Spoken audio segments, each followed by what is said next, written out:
Here's the question. Does foolishness have an expiration date? Is there a date or a time period, even a specific age, by which we should be done with foolishness, foolish behavior, foolish thought, foolish speech, knowing when and how to save money, knowing what relationships to enter into versus what relationships we should exit from?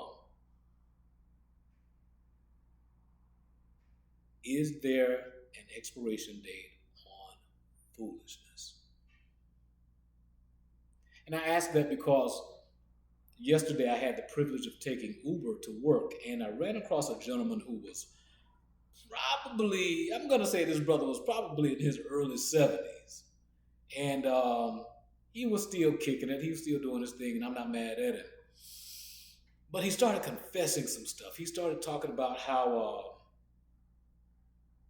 as he described it, how he had very bad luck with women. First and foremost, I don't believe in luck. You're either blessed or you're cursed. There is no luck.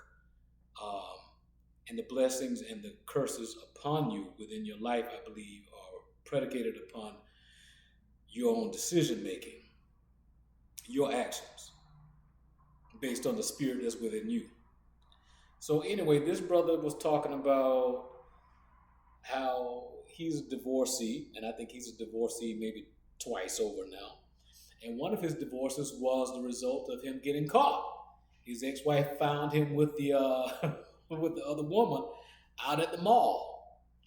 And I'm saying to myself, okay, I guess if you're gonna cheat, should you be so obvious? I mean, that's number one. But anyway, he said, man, I'm so unlucky. She saw me with the other woman, and I'm thinking to myself, unlucky? How is it that you're unlucky, bro? I mean, you gave a commitment to this woman. And who knows, maybe she gave her whole heart to you. And you crushed her by being out with somebody else. And now you're going to be the victim by saying that you're unlucky.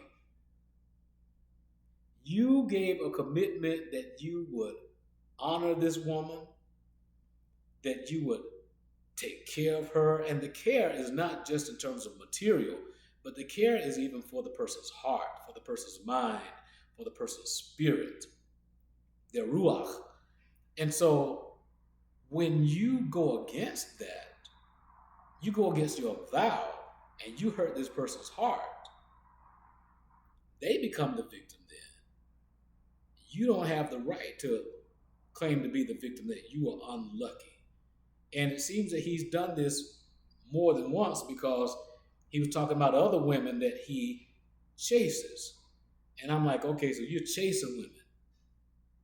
Chasing. And then he goes on to say that he just had to have this one, or he had to have that one. I'm like, you're chasing, and it's irresistible to you. You have self-control issues. And I'm like, dang. Now again, I'm not that much younger than him, because hopefully I'll be 52 in about, another week and a half? But I'm like, you're in your early 70s, and you still have self-control issues.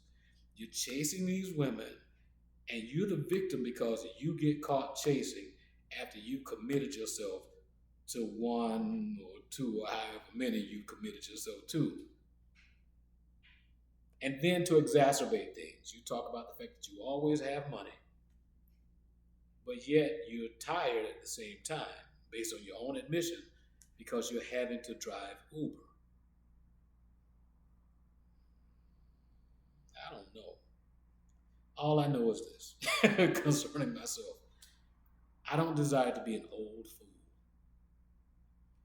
My parents used to say that there's nothing worse than an old fool. And that seems foolish. Not to call the man a fool, but that pattern of behavior seems foolish to me. I understand the attractiveness of a woman and being drawn to that attractiveness. I get that. But at some point, when do we learn enough self-control to allow our yea to be yea and our nay to be nay. In other words, no matter how attractive you are, if I've given my yay to this one right here, then that's where I land. That's where I focus. Yeah, I see this right here. I see it. I know it's there. But I've given a commitment to this one right here. I'm going to stay right there until I can't stay there for whatever reason. And my cannot or my inability to stay there won't be based upon a whim. It won't be based on a lack of self-control. There might be some other circumstances that come into play that are out of my control, but it won't be based on my lack of self-control. So again, when does a fool no longer be a fool? What's the expiration date on foolishness? That's my question.